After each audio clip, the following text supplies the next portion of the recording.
Hello అండి, నమస్తే. Welcome to my channel. ఈరోజు పువ్వుల మాలల వీడియోతో వచ్చేసానండి. చాలామంది అడుగుతున్నారు కదా, లిల్లీ పువ్వుల మాల ఎలా కడుతున్నారండి, ఒకసారి మాల చూపిస్తారా అని అడుగుతున్నారు. అందుకని ఈరోజు లిల్లీ పువ్వులతో 2 రకాలుగా మాలలు ఎలా కట్టుకోవాలి, అలాగే ఈ మాలల్ని స్వామి అమ్మవార్లకి ఫోటోలకి కానీ విగ్రహాలకి కానీ ఎలా అలంకరించాలి అనేవన్నీ కూడా ఈ వీడియోలో చూపిస్తాను.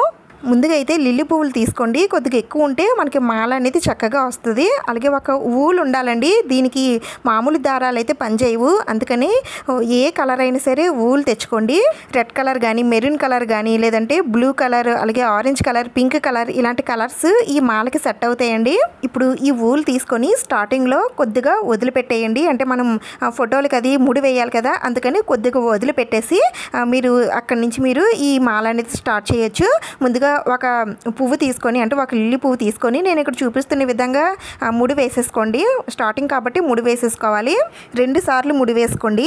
ఇప్పుడు ఒక్కొక్క లిల్లీ పువ్వు తీసుకొని ఒక్క పువ్వుకి కాకుండా 2 పువ్వులకి కింద వైపు నుంచి అలాగే పై వైపు నుంచి కూడా ముళ్ళు వేసుకుంటూ రావాలండి. నేను ఇక్కడ చూపిస్తున్నాను చూడండి, మీకు చూస్తే అర్థమైపోతుంది. చాలా సింపుల్గా వేసేసుకోవచ్చండి. ముడి వేస్తారు కదండి, ముడి వేసేటప్పుడు దారాన్ని గట్టిగా పట్టుకొని లాక్కండి. ఎందుకంటే ఇవి లిల్లీ పువ్వులు కదా, ఏమాత్రం గట్టిగా లాగినా సరే అది ఆ పువ్వు అనేది వెంటనే కట్ అయిపోతుందండి. అందుకని మరీ అంత టైట్గా కాకుండా, లూజ్గా కాకుండా, ఆ పువ్వు బయటకు రాకుండా ఉండేటట్టు ముడివేయండి. ఇంకా మిగిలిన మాలంతా కూడా ఈ విధంగానే కట్టుకోవాలండి. మనం పెట్టేది ఒక్క పువ్వే, కానీ ఇక్కడ మనం 2 పువ్వుల్లోంచి కింద నుంచి దారం తీయాలండి. అలాగే పైనుంచి కూడా 2 పువ్వుల్లోంచి మనం ముడి వేసుకోవాలి. ఇక్కడ మీకు చూస్తే అర్థమైపోతుందండి. చాలా సింపుల్గా మాల అనేది కట్టేసుకోవచ్చు. ఈ మాల అయితే చాలా బాగుంటుంది. అటువైపు ఇటువైపు కూడా పువ్వులు వస్తాయండి. మధ్యలో మనం అల్లిన ఊలు ఉంటుంది. అందుకని మధ్యలో ఊలు ఏ కలర్ తీసుకుంటే ఆ కలర్కి తగినట్టుగా ఈ మాల అనేది చూడటానికి అందంగా ఉంటుంది. అయితే ఈ పూలు కట్టేటప్పుడే అటువైపు ఇటువైపు కూడా కరెక్ట్గా సమానంగా ఉండేటట్టు పెట్టుకొని ఆ తర్వాత కట్టండి. అయితే ఈ పువ్వులు కాస్త వంగినట్టు ఉంటాయి కదండి, మరి ఎలా పెట్టాలి, ఇవి స్ట్రైట్గా ఉండవు కదా అని అనుకుంటున్నారేమో. మనం పువ్వులు పెట్టి కట్టేటప్పుడే ఆ పువ్వులు కరెక్ట్గా ఎటువైపు ఉంటే బాగుంటుందో చూసుకొని పెట్టి కడితే బాగుంటుందండి. మాల బాగానే వస్తుంది. ఈ విధంగానే మాలంతా కూడా కట్టేసుకోవాలండి. మీ ఫోటో సైజుని బట్టి మీకు ఎంత మాల అనేది కావాలో దాన్ని బట్టి అలా కట్టేసుకోవడమే. ఇక్కడ దారం కూడా మనం తెంపం కదండి, మామూలుగా దాంట్లో ఉన్న ఊళ్ళో ఉన్న దారంతో మనం అలా కట్టేస్తూ ఉంటాం కాబట్టి ఎంత మాల అయినా సరే కట్టేసుకోవచ్చు. మధ్యలో కూడా మనం కట్టిన ఈ ఊలు డిజైన్ లాగా వస్తుందండి, చూడటానికి కూడా చాలా బాగుంటుంది. ఈ లిల్లీ పువ్వులు ఎక్కువ రోజులు ఫ్రెష్గా ఉండాలంటే ఒక టిప్ చెప్తానండి. మనం తెచ్చుకునేటప్పుడే కాస్త ఫ్రెష్గా ఉన్నవే తెచ్చుకోవాలి. తెచ్చుకున్న తర్వాత బయట పెట్టాలి అనుకునేవారు ఆ పువ్వుల పైన నీళ్లు చిలకరిస్తూ ఉండాలండి.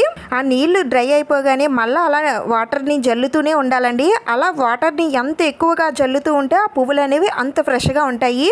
అదే మీరు ఫ్రిడ్జ్లో పెట్టుకొని కాస్త ఎక్కువ రోజులు ఉంచాలని అనుకునేవారు ఈ పువ్వులకి అస్సలు తడి లేకుండా చూసుకోండి. ఒకవేళ తడి ఉంటే ఫ్యాన్ కింద ఆరబెట్టేసుకోండి. అలా ఆరిపోయిన పువ్వుల్ని ఏదైనా బాక్స్లో కానీ లేదంటే కవర్లో కానీ కట్టేసి ఫ్రిడ్జ్లో పెట్టేసుకోండి. ఎలా చూసుకున్నా ఒక 5 to 6 days ఉంటాయండి. చాలా బాగుంటాయి. ఇలా మీకు మీ ఫోటో సైజుని బట్టి ఎంత మాల అవసరమో అంత మాల కూడా కట్టేసుకోండి. ఇలా కట్టేసుకున్న తర్వాత లాస్ట్లో ముడి వేయాలండి. స్టార్టింగ్లో మనం 2 సార్లు ఎలా ముడి వేసామో అలానే లాస్ట్లో కూడా 2 సార్లు ముడి వేసి కొద్దిగా దారం ఉంచేసి మిగిలిన దారాన్ని కట్ చేసేయండి. మనకి 2 వైపులా కూడా ముడి వేసుకోవడానికి వీలుంటుంది. ఈ విధంగా ఈ ఫస్ట్ పువ్వుల మాలని అయితే ఈ విధంగా కట్టుకోవాలండి. బాగుంటుందండి, చాలా ఈజీయే. ఇంకా రెండో మాల ఎలా కట్టాలో ఇప్పుడు చూపిస్తాను.